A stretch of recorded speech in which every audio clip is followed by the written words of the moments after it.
चलो चलो चलो चलो, लेट्स स्टार्ट विथ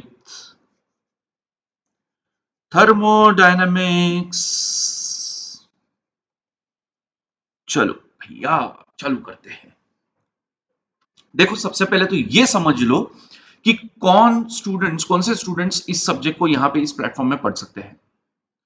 वो सारे बच्चे बेटा जो गेट के लिए प्रिपेयर कर रहे हैं, और वो सारे बच्चे जो ईएससी के लिए प्रिपेयर कर रहे हैं, वो सारे लोग इस प्लेटफॉर्म पे अभी ये सब्जेक्ट पढ़ सकते हैं। मैं ये सब्जेक्ट बहुत ही ज्यादा डिटेल में पढ़ाने वाला हूं। Each and every concept will be explained in a very very detail manner. सारी चीजें बहुत ही जबरदस्त तरीके से, एक एक चीज, सारी 360 डिग्री एनालिसिस करते हुए हर चीज को हम समझने वाले। अगर आपने गेट की बात की जाए तो अराउंड 5 to 8 मार्क्स तक क्वेश्चंस पूछे जाते हैं। अगर आपने ईएसी की बात की तो प्रीलिम्स में, ऑब्जेक्टिव में 18 से 22 मार्क्स तक पूछा जाता है। ये सारी चीजें मैं एवरेज वैल्यूज बता रहा हूं बेटा। आप बोलोगे सर कभी तो 25 पूछा गया है, कभी तो 8 मार्क का ही पूछा गया है, कभी तो 10 मार्क का ही पूछा गया है, वो तो उस पर्टिकुलर टाइम पे पूछा गया है, बट मैं एवरेज की बात कर रहा हूं। What you are talking about is an instantaneous values. I am talking about the average values. Marks की, सॉरी, मेंस की बात की जाए, जो कन्वेंशनल पेपर है उसमें एवरेज सेंस में 50 से 70 मार्क्स तक पूछा जाता है। ठीक है, so these are lot of marks to cover. So क्या ये भी क्वेश्चन आ सकता है कि क्या सिर्फ जो बच्चे गेट और ईएसी के लिए पढ़ रहे हैं क्या वही ये सब्जेक्ट कर सकते हैं? जरूरी नहीं। अगर आप किसी यूनिवर्सिटी को बिलोंग करते हैं, समझ लो Mumbai university, Delhi university, Pune university, all those students who are in third semester, जो थर्ड सेमेस्टर में है, वो सारे स्टूडेंट्स ये कोर्स को पढ़ सकते हैं। बिल्कुल पढ़ सकते हैं बेटा। ये दोनों का मिला के जितना कोर्स बनता है वो शायद आपकी यूनिवर्सिटी के सिलेबस से थोड़ा ज्यादा ही होता होगा।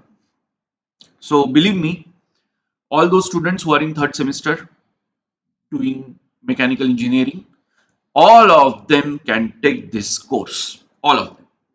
So don't worry about it. पूरा डिटेल में क्यों मैं बता रहा हूं बेटा? क्योंकि ईएसी में और गेट में दोनों में ऑब्जेक्टिव तो पूछे ही जाते हैं, बट ईएसी में कन्वेंशनल क्वेश्चंस भी पूछे जाते हैं।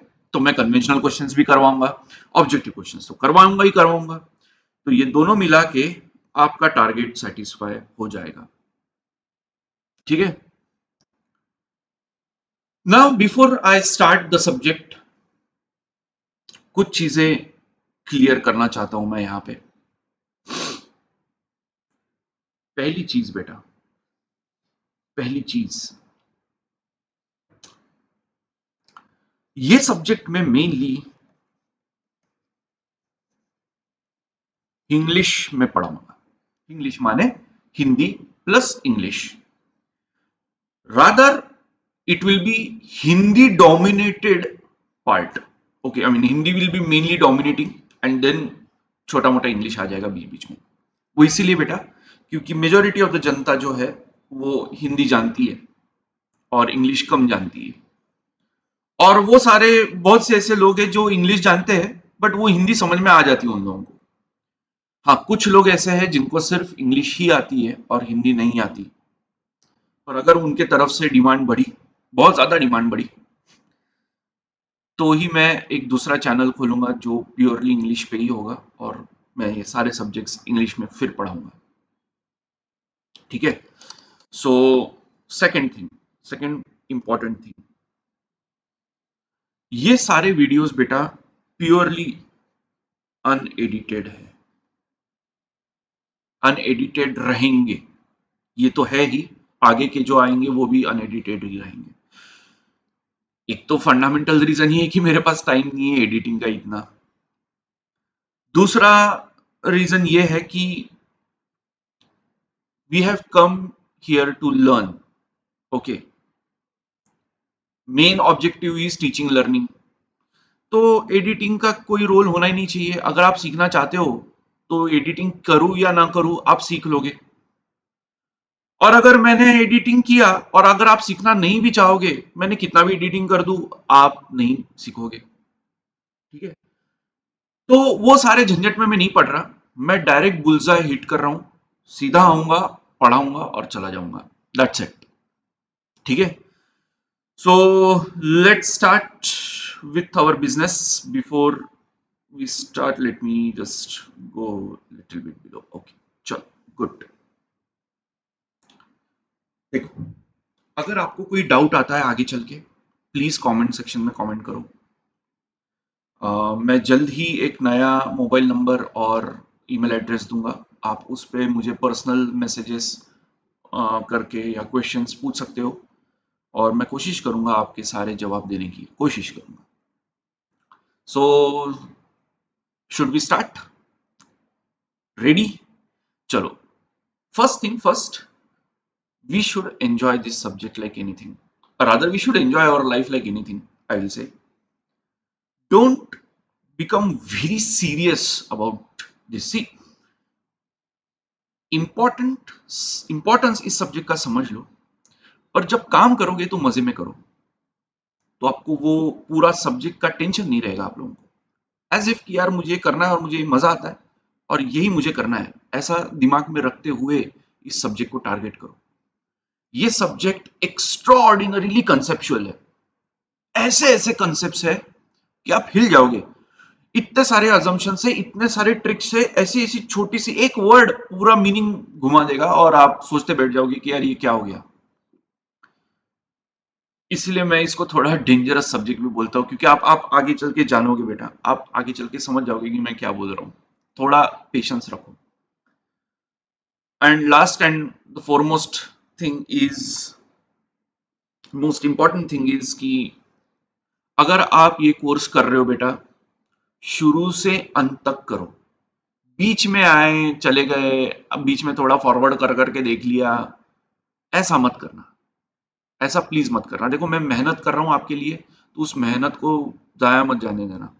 प्लीज अच्छे से समझ लो, एक एक पॉइंट समझ लो। मजा आएगा, आई गारंटी यू, मजा आएगा, बिल्कुल मजा आएगा, डोंट वरी। ठीक है, चलो चालू करते हैं। देखो, एक जमाना था जिसमें फंडामेंटल एम था कि भैया पावर जनरेशन, बहुत बहुत पुराना जमाना था, बहुत पुराना जमाना था। फंडामेंटल एम था कि भैया पावर जनरेशन कैसे की जाए। वाई? क्योंकि लाइफ इजी बनानी है। So aim was how to get power as an output. And people thought कि अगर हमने heat as a input consider किया and somehow we convert this heat into power, we can make our life easy. इसी चीज को आप बहुत ही detail में पढ़ने वाले हो, mainly where heat is represented as therm in Greeks, and power, basically you know it is work done per second, so dynamics is involved, per unit time चल रहा है तो dynamics तो आ गया। So this power is represented here as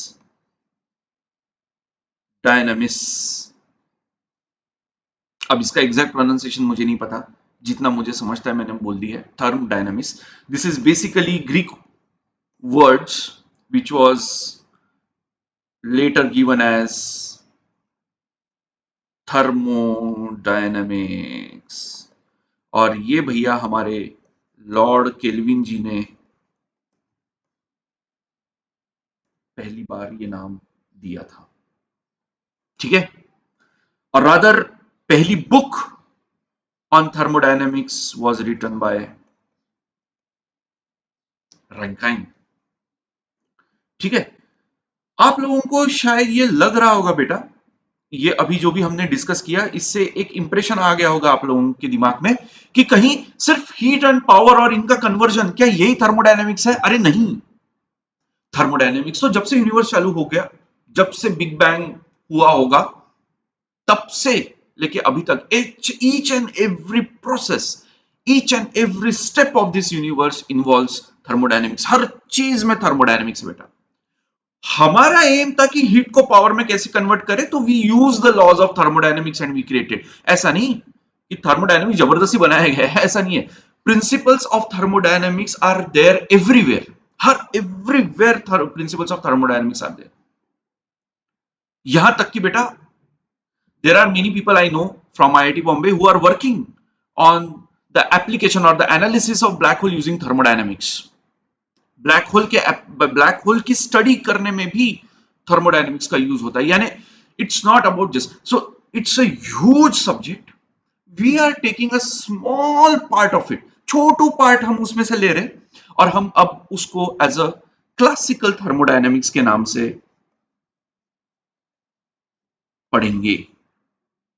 classical thermodynamics के नाम से पढ़ेंगे। आप बोलोगे सर ये नया वर्ड क्यों डाल दिया आपने, थर्मोडायनेमिक्स चल रहा था, अभी क्लासिकल क्यों आ गया बीच में?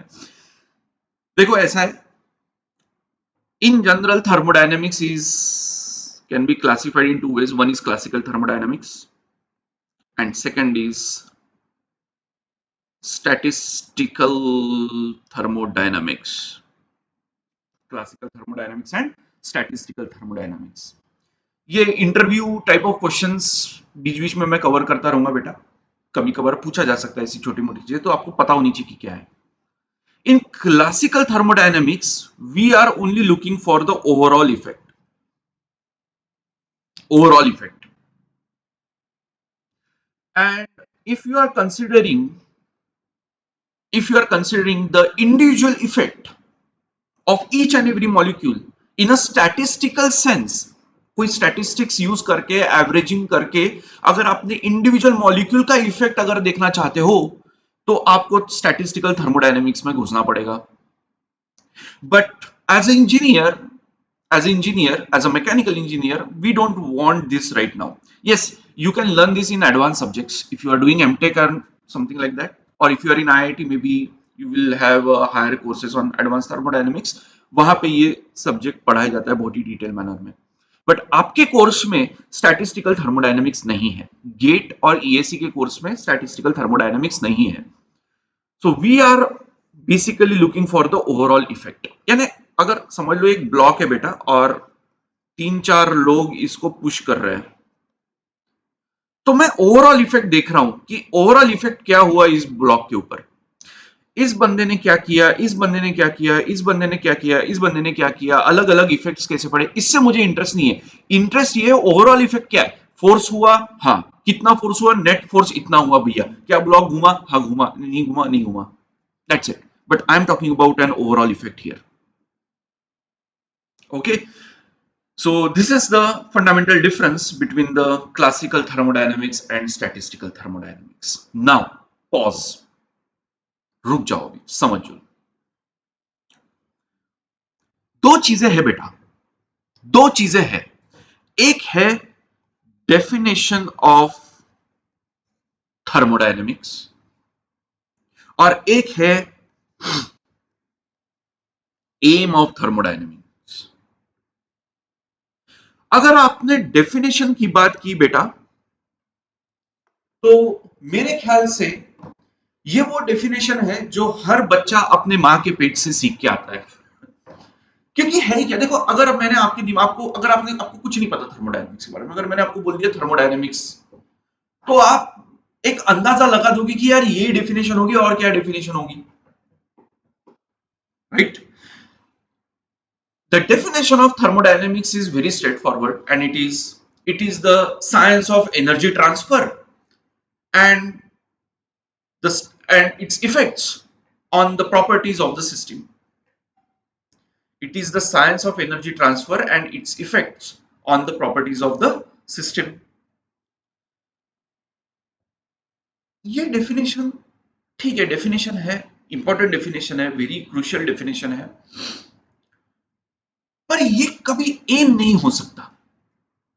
ये कभी एम नहीं हो सकता। See let me write it down for you.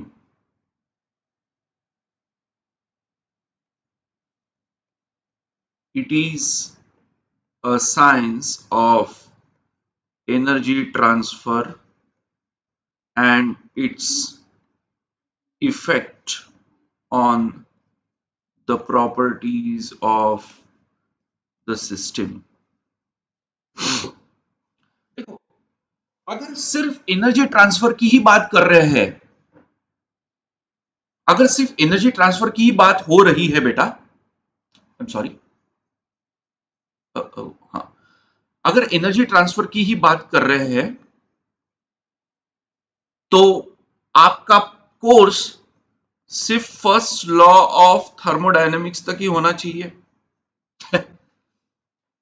आगे क्यों पढ़ रहे हो अगर सिर्फ एनर्जी ट्रांसफर की ही बात कर रहे हैं? बट ऐसा नहीं है। आप फर्स्ट लॉ पढ़ते हो, जीरोथ लॉ पढ़ते हो, फर्स्ट लॉ पढ़ते हो, सेकंड लॉ पढ़ते हो, थर्ड लॉ पढ़ते हो, स्टैटिस्टिकल थर्मोडायनेमिक्स पढ़ते हो, एडवांस थर्मोडायनेमिक्स पढ़ते हो, अप्लाइड थर्मोडायनेमिक्स पढ़ते हो, क्या कुछ नहीं पढ़ते, क्या कुछ नहीं पढ़ते आगे के कोर्स में। तो अगर यही खेला रहता, इतना ही खेला रहता, तो आगे इतना क्यों पढ़ते? इसका मतलब ये डेफिनेशन के तौर पे तो ठीक है, पर ये एम नहीं हो सकता। एम इससे बहुत बड़ा है। It's larger than definition. The aim is larger than definition. और वो जो एम है वो मैं आपको अभी नहीं बताऊंगा, अभी नहीं बताऊंगा। उसका रीजन ये है कि अभी आप तैयार नहीं हो। देखो, मैं एम बता सकता हूं, एक लाइन में बता सकता हूं, बट अगर मैंने बता भी दिया अभी तो आपको पूरी तरह से उसको अच्छे से ग्रास्प नहीं करोगे, आप उस चीज को समझ में नहीं आएगा, आपके खून में नहीं उतरेगा वो अभी। तो एम क्या है और क्या होना चाहिए ये हम बाद में देखेंगे। Believe me, you will understand at that time. So हर चीज बहुत पहले बताना इन्हें सही हो गया ऐसा नहीं होता। हर चीज का एक वक्त होता है, उसी वक्त पे ही मैं वो चीज इंट्रोड्यूस करूंगा और पूरी ताकत और शिद्दत से करूंगा। Okay, so this is the definition. हाँ देखो, मैं ये नहीं बोल रहा, देखो मैं ये बोल रहा हूं कि ये बहुत ही ट्रिवियल डेफिनेशन है, बट इसमें कुछ चीजें बहुत ही इंपॉर्टेंट मेंशन की है। सबसे पहले एनर्जी, दूसरी है प्रॉपर्टीज, तीसरी है सिस्टम। ये कुछ टर्म्स हैं जो बहुत इंपॉर्टेंट है, very very important. This terms are very very important and we will try to understand this terms in a very great detail manner. ठीक है, चलो चलो चलो चलो। तो तीन टर्म्स की मैंने बात की, उसमें से मैं पहली टर्म, देखो सारी चीजें नहीं बताऊंगा पर अभी एक एक चीज हम सिस्टमैटिकली इस चीज को समझते हुए जाएंगे। फर्स्ट थिंग इज, अरे क्या हो गया, मेरा पेन कहां गया? Yes, system.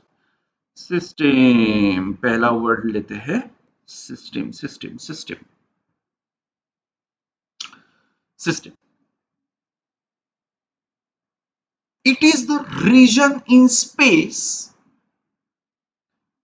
It is a region in space where you want to focus your study or research. It is a region in space. देखो मैंने क्या एक सिस्टमैटिक ड्रॉ बनाया नहीं, इट्स आर्बिट्री शेप। आर्बिट्री यानी कुछ भी रैंडमली बना दिया मैंने, वो कुछ भी हो सकता है, आपका चॉइस है, आपका चॉइस है, आपका चॉइस है, आपका चॉइस है। आप जो चाहे उसको सिस्टम कंसीडर कर सकते हो। It is a region in space. तो क्या मैंने किसको बोला कि इतना ही स्पेस होना चाहिए, उतना ही स्पेस होना चाहिए, यही होना चाहिए, वही होना चाहिए? नहीं, it is a region in space. So that region can be anything. It depends on you as a experimentalist, as a researcher और as an academician, as the person who want to study. So वो चीज हो गई मेरी system जिसपे मैं अपना study focus करना चाहता हूं, मैं अपना रिसर्च फोकस करना चाहता हूं। और इस चीज को छोड़ के इस दुनिया में जितनी भी चीजें आ गई, जितनी भी चीजें आ गई इस दुनिया में, बात करो बेटा, इस सिस्टम को छोड़ के इस दुनिया में जितनी भी चीजें आ गई वो सारी की सारी कहलाएगी surroundings. And the separation between system and surrounding is boundary. Now you may be thinking, आप ये सोच रहे होंगे कि ये क्या टाइम पास चल रहा है। खासतौर से जो पहली बार पढ़ रहे हैं, जिन्होंने पढ़ चुके हैं वो इस चीज का इंपॉर्टेंस जानते हैं। बट वो जो बच्चे पहली बार पढ़ रहे हैं, जिनको थर्मोडायनेमिक्स कुछ नहीं याद, या पहली बार थर्मोडायनेमिक्स पढ़ रहे हैं, वो बोल सकते हैं कि यार ये क्या पढ़ा रहे हो सर। सिस्टम जहां पे आप अपना रिसर्च फोकस करना चाहते हो, स्टडी फोकस करना चाहते हो, उस चीज को छोड़ के इस सारी चीजें में, इस सारी दुनिया में जो बच गया वो सराउंडिंग, और इन दोनों को सेपरेट करेगा वो बाउंड्री। अगर यही पढ़ना था तो हम आपके पास क्यों आते? बेटा मैं आपको एक बात बता देता हूं, अभी आपके पूरे थर्मोडायनेमिक्स के लाइफ में इससे इंपॉर्टेंट चीज कुछ नहीं है भाई, कुछ नहीं है इससे इंपॉर्टेंट चीज। This is the most important thing, क्योंकि मैं बता रहा हूं बेटा, देखो मैंने एक बहुत इंपॉर्टेंट वर्ड बोला, मैंने बताया सिस्टम आप चूज कर सकते हो, so it's a power in your hand. अब if it's a power in your hand और अगर आप बेवकूफ हो तो आप उस पावर का गलत इस्तेमाल करोगे, और अगर आपने वो गलती की तो आपके न्यूमेरिकल्स घुस गए।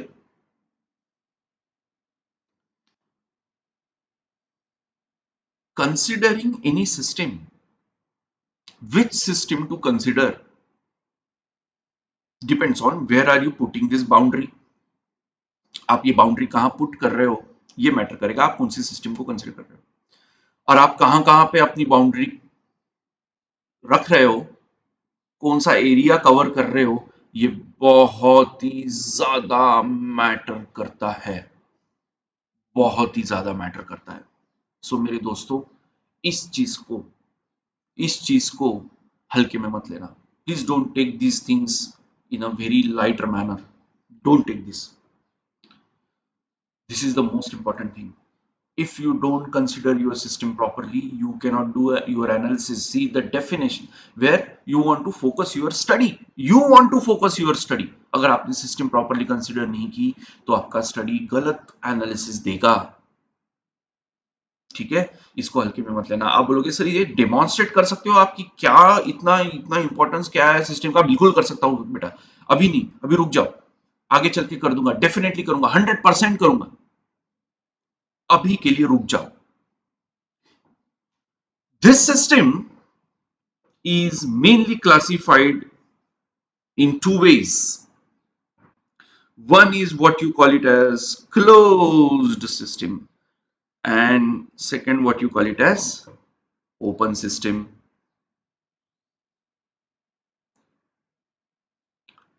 This closed system and open system, how will you say कि ये particular system close है, ये particular system open है?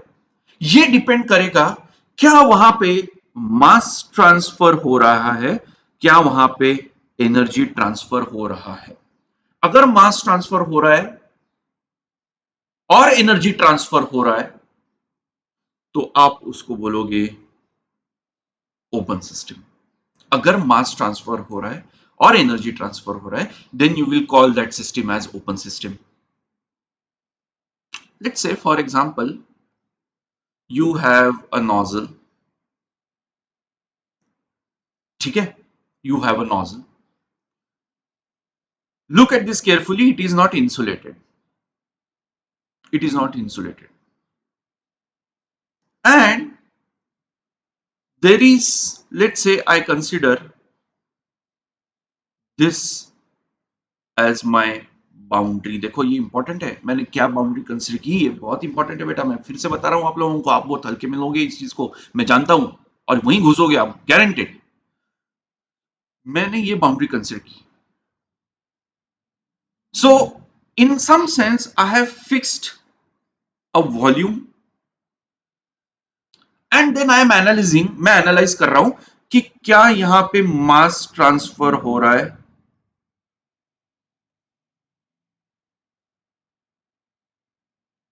Yes, there is a mass coming inside this boundary and there is a mass crossing or going out of this boundary, so there is a mass transfer, there is a mass transfer। समझ लो यहां पे इस gas का temperature है let's से 59 degree Celsius और बाहर है 30 degree Celsius, so naturally there is a temperature difference, I mean because of there is a temperature difference there will be a natural heat transfer happening, कुछ ना कुछ heat transfer होगा। देखो मैंने अभी तक आप लोगों को हीट होता क्या है ये बताया नहीं है, अभी जो इंट्यूशन आपके अंदर है वही मान के चलो कि उसके बेसिस पे आप ये मान के चलो कि हाँ वहां पे हीट ट्रांसफर हो रहा है। एग्जैक्टली क्या है हीट, होता क्या है, हीट ट्रांसफर क्यों बोल रहे हो, हीट क्यों नहीं बोल रहे हो, ये सारी चीजों का आंसर मैं दूंगा आगे चल के, अभी सिर्फ इतना ही समझ लो बस। क्या हीट ट्रांसफर हो रहा है? हाँ सर हो रहा है, हीट ट्रांसफर हो रहा है, तो यानी एनर्जी ट्रांसफर भी हो रहा है।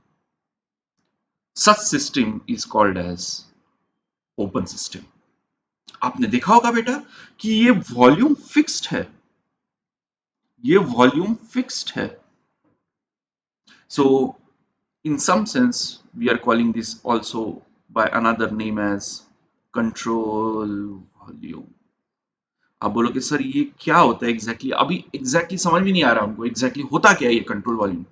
जब मैं फ्लूइड मैकेनिक्स पढ़ाऊंगा I will tell you what exactly this control volume is, सारी चीजें कवर होगी वहां पे। अभी आप सिर्फ इसको क्लोज्ड और ओपन सिस्टम के हिसाब से ही समझ लो बस। क्या मास ट्रांसफर हो रहा है? हाँ सर। क्या एनर्जी ट्रांसफर हो रहा है? हाँ सर। Open system.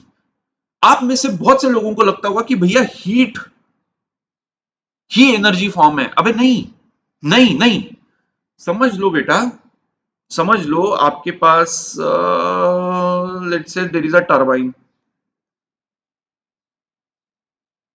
अब मैं इसको कंट्रोल वॉल्यूम और एक बाउंड्री और इस चीज को सिस्टम कंसीडर कर रहा हूं।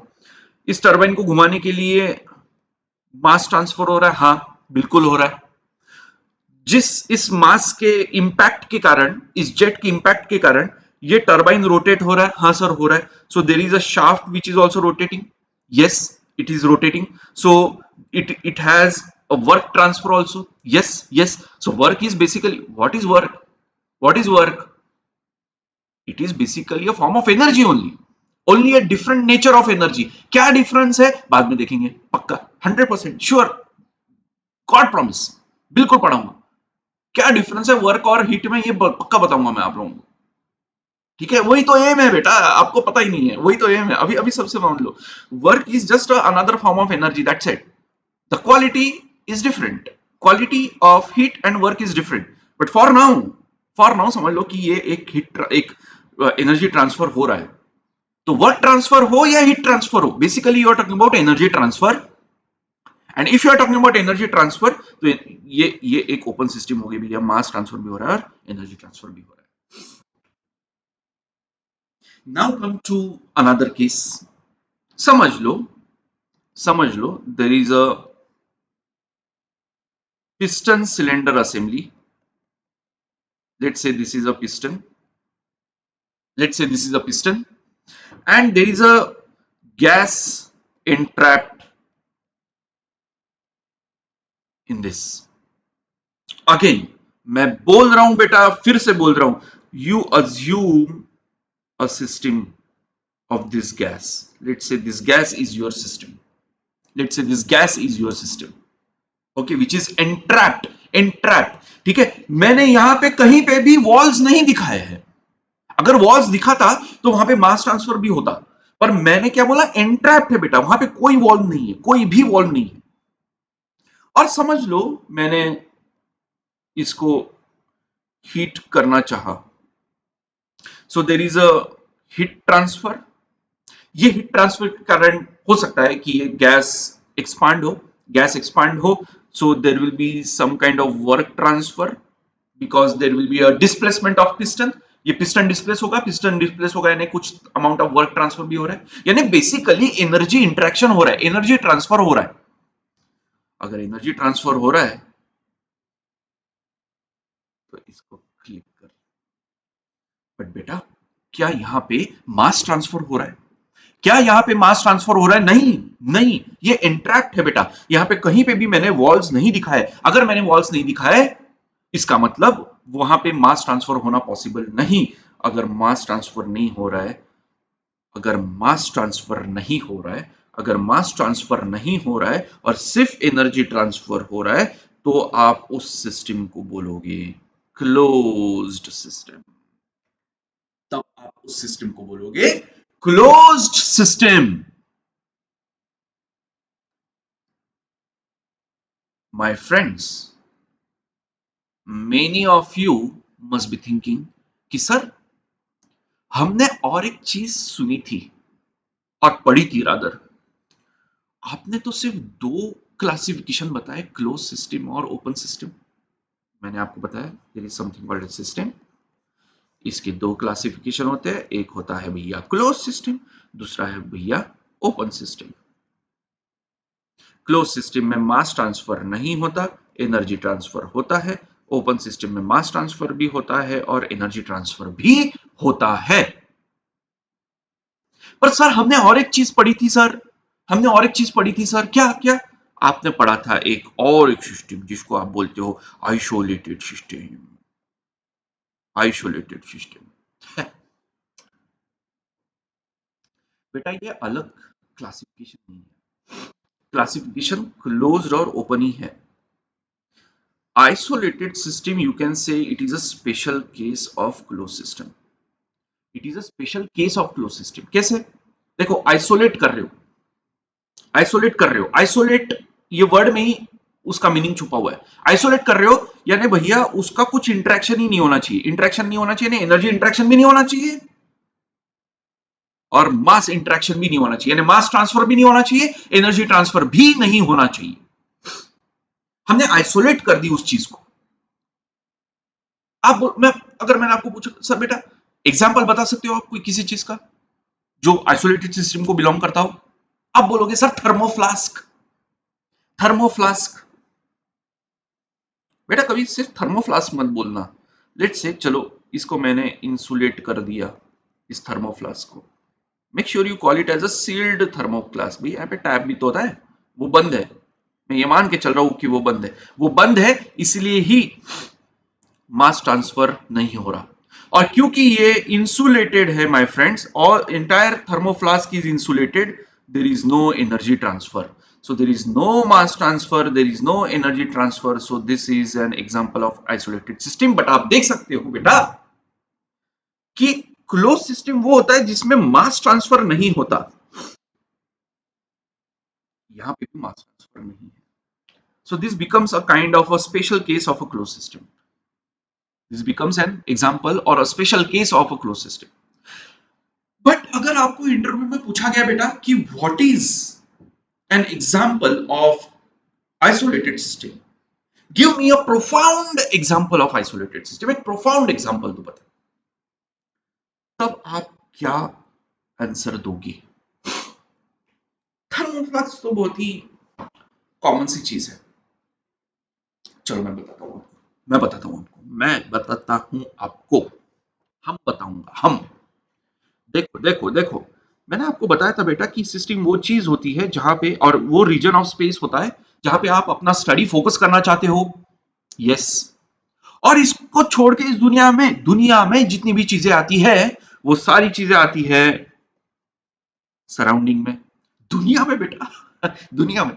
अब सिस्टम वो चीजें जहां पे आप देख रहे हो, जहां पे आप अपना स्टडी फोकस करना चाहते हो, उस चीज को छोड़ के इस दुनिया में सारी चीजें आ गई सराउंडिंग में। तो क्या आप बोल सकते हो, क्या आप बोल सकते हो system plus surrounding is nothing but your universe? हाँ ये ब्रह्मांड। अरे बेटा मैं समझ लो इस चीज के ऊपर फोकस करना चाहता हूं, इस चीज के ऊपर फोकस करना चाहता हूं, मेरा स्टडी, इसको छोड़ के इस दुनिया में सारी चीजें, दुनिया में दुनिया में सारी चीजें आ गई, वो सब आ गई सराउंडिंग में, तो इसको प्लस बची हुई दुनिया इज यूनिवर्स। अरे हाँ या नहीं? अरे हाँ या नहीं? Good good. तो अगर सारी चीजें अब सिस्टम और सराउंडिंग अगर यूनिवर्स कहलाती है, तो can I call this universe as an isolated system? देखो लेट्स एनालाइज, समझ लो अगर आप यूनिवर्स को एज अ सिस्टम बोल रहे हो, एक तरीके से समझ लो, देखो देखो समझ लो अच्छे से। अगर आप यूनिवर्स को ही सिस्टम बोल रहे हो, अब यूनिवर्स है ना, पूरी दुनिया आ गई, अगर पूरी दुनिया आ गई तो सराउंडिंग तो भैया जीरो हो गया। There is nothing outside, there is nothing outside the universe, तो सराउंडिंग तो जीरो हो गया उसके लिए। सराउंडिंग अगर जीरो गया, देखो अगर सराउंडिंग नहीं दी, अगर आप बोल रहे हो कि कुछ ना कुछ सराउंडिंग है, इसका मतलब आप पूरा यूनिवर्स कंसिडर कर ही नहीं रहे। तो अगर आप पूरा यूनिवर्स कंसिडर कर रहे हो तो उसके लिए सराउंडिंग नहीं है, तो जो भी है भैया सिस्टम ही है बस। If you consider this universe, entire universe as a system, there is no surrounding, there is no surrounding। if there is some surrounding then you have not considered the entire universe। और अगर बाहर कुछ है ही नहीं, देखो ये the concept of nothingness is very abstract. आप सोच नहीं सकते बेटा, नथिंग को आप सोच नहीं सकते, इंट्यूशन नहीं आता। There is no intuition for nothingness. You can not explain. आप मुझे बोल नहीं, आप ये मुझे पूछ नहीं सकते कि नथिंग यानी क्या सर, बाहर क्या है? अरे बाहर है ही नहीं कुछ, कुछ नहीं है, कुछ नहीं है। कॉन्सेप्ट आप डाइजेस्ट ही नहीं कर सकते, एब्स्ट्रैक्ट कॉन्सेप्ट है वो बहुत। चलो उस वहां पे नहीं जाते अपन, there are so many things. पूरा है फिर तो फिजिक्स, रिलेटिविटी, कहाँ कहाँ चले जाएंगे अपन। बट अभी अभी हम यहाँ पे भी सिर्फ यहाँ पे फोकस करते हैं।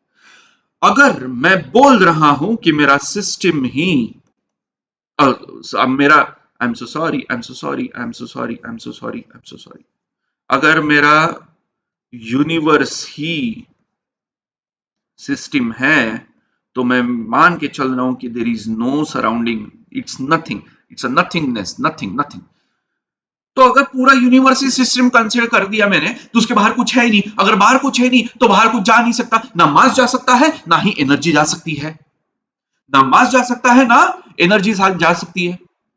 तो अगर बाहर कुछ हो ही, जा ही नहीं सकता, यही तो है हमारी डेफिनेशन ऑफ आइसोलेटेड सिस्टम। कहां गई ये देखो, there is no energy transfer and no mass transfer. So if you are considering this entire universe, पूरा ब्रह्मांड को अगर आप सिस्टम कंसिडर कर रहे हो, तो सराउंडिंग कुछ बचता ही नहीं। अगर सराउंडिंग कुछ बचता नहीं तो बाहर कुछ जा नहीं सकता, यूनिवर्स के बाहर कुछ जा नहीं सकता। यानी क्या, एनर्जी ट्रांसफर भी नहीं हो सकती, मास ट्रांसफर भी नहीं हो सकता। अगर हो सकता है इसका मतलब आपने पूरा यूनिवर्स कंसिडर नहीं किया है। अगर आप पूरा यूनिवर्स कंसिडर कर सकते हो तो ये दोनों चीजें नहीं जा सकती, ये दोनों चीजें हो जा नहीं सकती, नहीं mass transfer zero, energy transfer zero, तो आप यूनिवर्स को कह सकते हो it is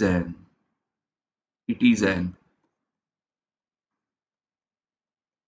isolated system, isolated system।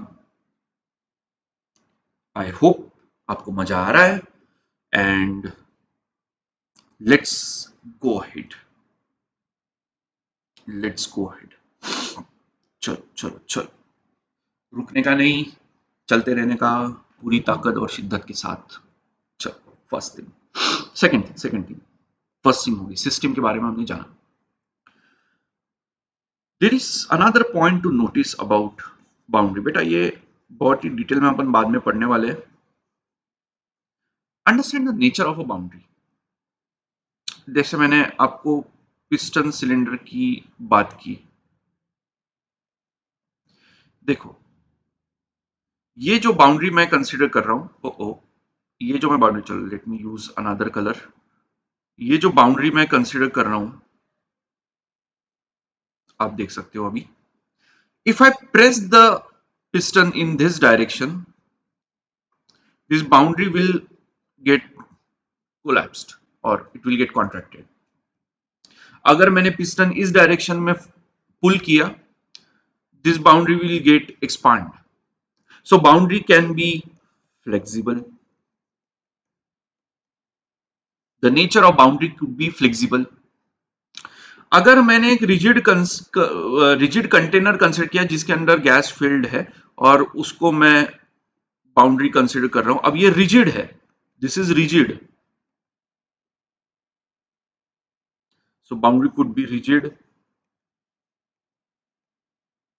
ये जो कंटेनर का जो सरफेस है, ये एक रियल सरफेस है बेटा, एक्चुअल में जो आपको फिजिकली दिखता है। इस सरफेस को कंसिडर कर सकता हूं मैं एज अ बाउंड्री। वो surface in itself we can consider that as a boundary. So boundary could be real, boundary could be real. और याद करो बेटा, मैंने एक नोजल का एग्जांपल दिया था जहां पे मैंने बाउंड्री बनाई थी। क्या यहां पे कुछ एक्चुअल रियल सरफेस है नोजल का? नहीं है, नहीं है। this part this part there is no surface, there is no surface। और या फिर कोई भी, यार देखो समझ लो एक कंटेनर है जिसमें एक बॉल हैंग्ड है, यहाँ पे आजू बाजू कुछ गैस है। अब मैं चाहता हूं कि भैया मेरी जो सिस्टम है वो इस गैस को भी ले ले और इस बॉल को भी ले ले। अब मैंने कुछ हवा में कहीं तो भी बीच में मैंने वो बाउंड्री बना दी। क्या वहां पे एक्चुअल रियल सरफेस एग्जिस्ट करता है? नहीं, वहां पे एक्चुअल रियल सरफेस एग्जिस्ट नहीं करता। तो पर फिर भी मैंने बाउंड्री तो बना दी मेरे दिमाग में, मुझे एनालिसिस करना है किसी चीज का, वो वहां पे मैं कहीं पे भी बना सकता हूं boundary. So boundary can be imaginary. So boundary can be flexible, rigid, real, imaginary, any of them, any combination of them, doesn't matter, doesn't matter. ठीक है, चलो next part.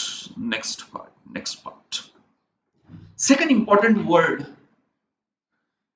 that we studied or we looked at the definition, वहां पे हमने एक another important word देखा था, वो था भैया something called as property. Something called as property. Just give me a second.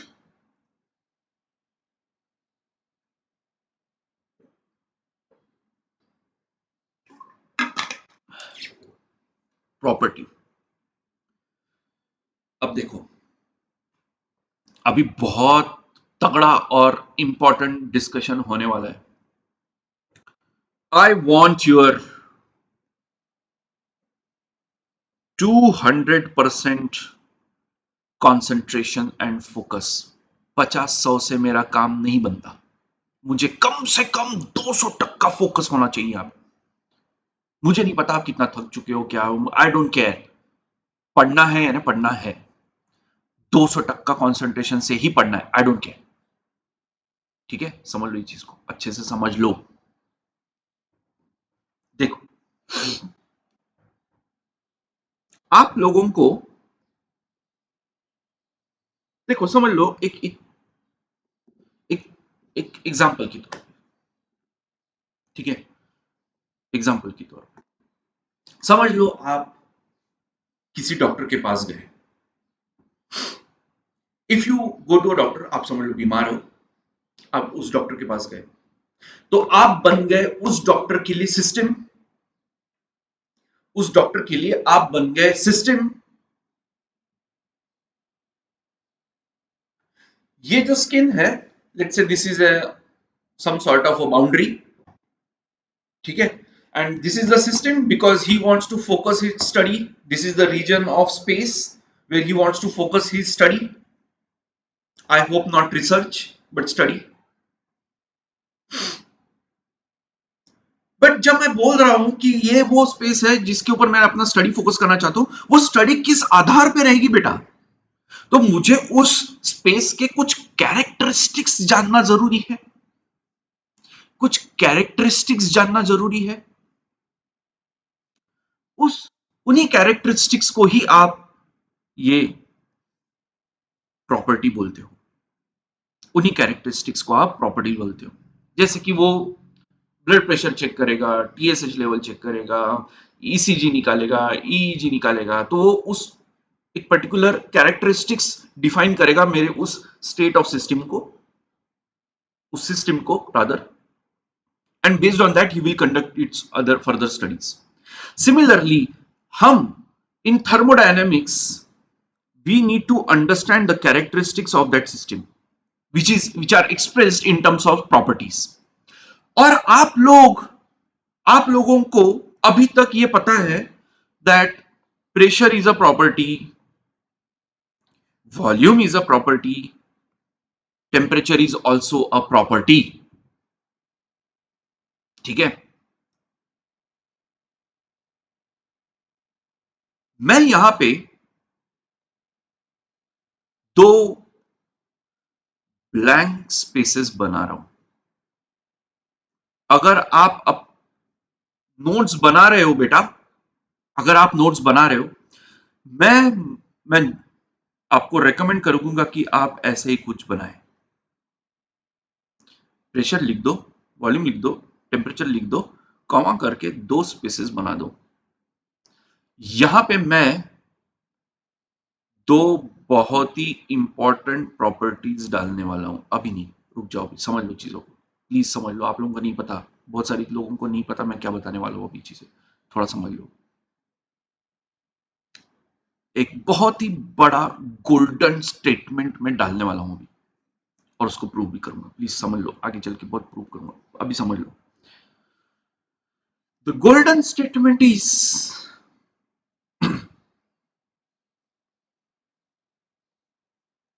not all thermodynamic quantities, not all thermodynamic quantities are are properties. This is the first golden statement of our course. Not all thermodynamic quantities are properties. सारे thermodynamic quantities जो आप सोच सकते हो वो सारे के सारे प्रॉपर्टीज नहीं है, नहीं है। हमें पहचानना पड़ेगा कि क्या ये थर्मोडायनेमिक क्वांटिटी जो भी आपके नाम सामने रखी गई है, क्या वो प्रॉपर्टी है, थर्मोडायनेमिक प्रॉपर्टी है, या वो थर्मोडायनेमिक प्रॉपर्टी नहीं है। ठीक है, चलो चलो चलो चलो चलो, समझ लो समझ लो। अरे भैया बहुत मजा आने वाला है, अभी समझ लो। देख, मैंने बोला कि आपने को पहचानना पड़ेगा। We need to understand any quantity whether it is a property और not, so there must be some ground rules, there must be some ground rules. तो ये रूल्स पहले बनाने पड़ेंगे ना हमें, सबसे पहले ये रूल्स बनाने पड़ेंगे। तो हमारी स्ट्रैटेजी क्या होगी, स्ट्रैटेजी क्या होगी, समझ लो इस चीज को। Let's understand the strategy. आप प्रेशर, ये प्रॉपर्टी है, आप जानते हो, बच्चों थे तब से जानते हो। वॉल्यूम एक प्रॉपर्टी, ये आप जानते हो। टेम्परेचर ये एक प्रॉपर्टी है, ये आप जानते हो। हम क्या करेंगे बेटा, स्टेप वन, हम इनमें से कुछ क्वालिटीज एक्सट्रैक्ट करेंगे। We will take out some qualities out of this, and using these qualities we will see any quantity, कुछ भी हो सकता है, जीटा, जीटा, अन्ना, कुछ भी, मैं ऐसे रैंडम, कुछ भी हो सकता है। वो क्या वो क्वालिटीज ये पैरामीटर सेटिस्फाई करते हैं? अगर ये पैरामीटर सेटिस्फाई करते हैं तो ही आप इनको प्रॉपर्टीज बोल सकते हो, otherwise not, otherwise not. So this will be our general strategy. Okay. So right now, I am stopping here. Right now, I am stopping here. In the next lecture, in a very detailed manner, I will explain you how to extract these qualities and those ground rules. So ground rules or golden rules will be extracted from these properties, and those golden rules will be used to call any quantity as a property. ये golden rule का इस्तेमाल करेंगे हम आगे चल के कि कोई भी क्वांटिटी प्रॉपर्टी है या नहीं, और फिर हम ये जो गैप्स है, ये जो ब्लैंक्स है, ये जो गैप्स ब्लैंक्स रखे हैं यहाँ पे बेटा, ये हम फिल करेंगे। तब प्रैक्टिकली बताऊंगा कि कैसे हम ये ग्राउंड रूल्स यूज करने वाले आगे चल के। ठीक है, so for now I hope you enjoyed the class till now, and I promise that you will enjoy the further classes, next class, like anything. I will give my best to make you understand these things. It's my promise. It's my promise. All right. So, thank you very much and see you in the next lecture. Bye bye.